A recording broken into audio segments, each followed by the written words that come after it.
Merci à vous. Grâce à votre soutien sur Shozy Store, vous m'avez permis de prendre ce Mégatron gratuitement. Et vous m'avez aussi permis d'être dans le top 10 mondial des créateurs soutenus sur le site, ce qui était assez inespéré. Donc vraiment, merci à vous. Pour parler de ce Mégatron, je pense que j'ai pas à présenter le personnage, je vous passerai cet affront, vous savez déjà qui c'est. Mais vous savez peut-être pas ce qu'est Doctor Who, une compagnie tierce que j'ai présentée dans la review de Galvatron de la même marque. Je vous invite donc à aller voir cette review pour en savoir plus sur eux, surtout que je comparerai pas mal Mégatron avec Galvatron. Une fois sorti de la boîte et transformé, on trouve Mégatron dans son mode pistolet. Je dois bien avouer que c'était un énorme argument d'achat pour ma part, puisque j'adore quand un Mégatron se transforme en pistolet. En plus, il vient avec les accessoires, ce qui le rend plus complet que Mégatron Chang Tiao par exemple, que j'ai présenté il y a quelque temps. Ce mode pistolet est petit, comme tous les produits Doctor Who, mais le silencieux et la crosse le rendent assez long. Il est très propre, même si le côté qu'on a tendance à regarder sur Mégatron n'est pas le plus joli ici. Il faut dire que celui-ci a été fait à l'envers par rapport aux autres, et surtout par rapport au RTS dont il s'inspire beaucoup au niveau des bras. Les détails sont jolis, notamment les couleurs dont j'ai pas parlé. Ce Mégatron, c'est la version spéciale aux couleurs du jouet. C'est pas pour rien, j'ai pris Galvatron dans ses couleurs, et je préfère avoir plus de rouge sur Mégatron que ce qu'on a dans la version cartoon. Malheureusement, maintenant, il n'est plus trouvable, mais d'autres variantes doivent encore être disponibles. Toujours est-il que Mégatron vient donc dans un gris plus clair que la version cartoon, avec du rouge dans les jambes et les détails du torse propres au jouet G1. On verra une autre différence en robot, mais pour le moment, c'est tout. Et j'adore ce que ça donne. Parmi les détails, la gâchette est juste un détail sur une pièce peinte, ce qui est une bonne idée pour arriver à la faire sans avoir trop de pièces trop petites. Bien sûr, les accessoires se détachent pour donner un pistolet sans rien dessus. La lunette sera évidemment le canon à fusion, mais les deux autres pièces ne servent à rien en robot. C'est grand, mais une fois qu'on les enlève du pistolet, on peut rien faire avec. Le canon supplémentaire du jouet G1 aurait été compliqué à réaliser à si petite échelle, mais c'est clair qu'avec un Mégatron aux couleurs du jouet, ça aurait été une bonne idée. On voit un peu mieux le pistolet en lui-même quand on lui enlève les pièces en plus, notamment le trou sous la crosse qui était caché jusque-là. On voit aussi un peu mieux les pieds à l'arrière. D'ailleurs, les jambes sont collées l'une à l'autre pour faire la crosse, ce qui est normal, mais les proportions du robot le rendent un peu trop large pour être tenu confortablement en mode pistolet. Niveau taille, il passe parfaitement avec les combiners tiers à l'échelle Legends, mais la crosse l'empêche d'être tenu facilement. Parmi ceux que j'ai, il n'y a que Big Town Iron Factory qui puisse le tenir comme il faut. Mais c'est pas grave, parce que c'est un super pistolet. Il est plus petit que les Mégatrons RTS et Chang Tiao, mais deux autres petits Mégatrons pistolets transformables, mais je le trouve quand même mieux fini. Il faut dire qu'il n'a pas du tout la même fonction, ni le même but, donc c'est tout à fait normal qu'il soit mieux fait après tout, ça reste le plus cher des trois.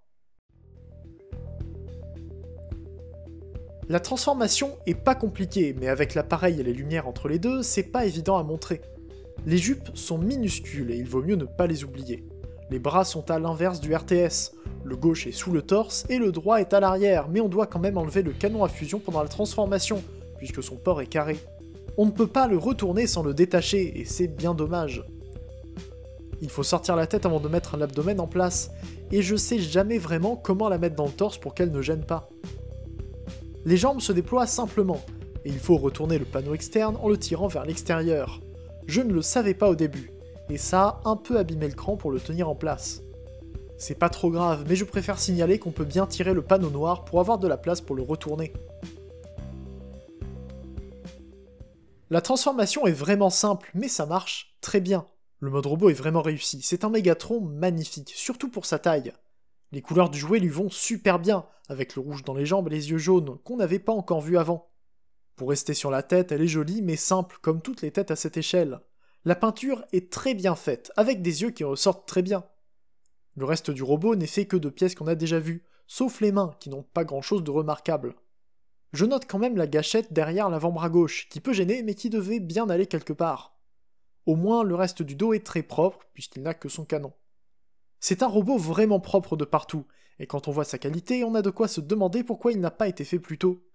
Il a fallu attendre si longtemps pour avoir une grande sélection de Mégatrons qui se transforment en pistolet, alors que cette version est si simple. Par contre, il est beau, mais ça veut pas dire qu'il est parfait. Je pense que je suis plus exigeant avec lui que je l'ai été avec mes autres Doctor Who, mais je le trouve moins bien en main que ce qu'il aurait pu être. Déjà, il a un ball joint au coude gauche, mais pas au droit, ce qui veut dire qu'il ne peut pas mettre son canon sur le dessus de son avant-bras quand il tire. Je trouve que c'est un problème majeur pour Megatron, alors que je l'avais pas trop remarqué sur Galvatron. Ensuite, ses hanches sont pas super libres, avec des jambes qui se retrouvent vite limitées vers l'avant tant qu'on les oriente pas vers l'extérieur. Ensuite, on a les genoux, que j'aurais bien aimé voir aller plus loin en arrière sans utiliser la deuxième articulation. En fait, je me plains, mais c'est déjà pas mal tant qu'on prend son temps. J'aurais quand même aimé qu'il soit un peu plus articulé, bien sûr, mais il est déjà très bon, comme par exemple au niveau de la tête qui peut regarder entièrement vers le haut, ou les chevilles qui peuvent s'incliner. De toute façon, peu importe ce que je peux en dire, Megatron reste une très bonne figurine, et il est bien meilleur que Galvatron. C'est aussi pour ça que je l'ai pris en version jouée. Il correspond mieux aux couleurs de Galvatron, et ça rapproche le duo de leurs couleurs des comics Marvel. C'est loin d'être parfait, je sais bien, mais je trouve que c'est pas trop mal non plus. Encore une fois, niveau qualité, Megatron est le meilleur, et il n'a même pas à le prouver.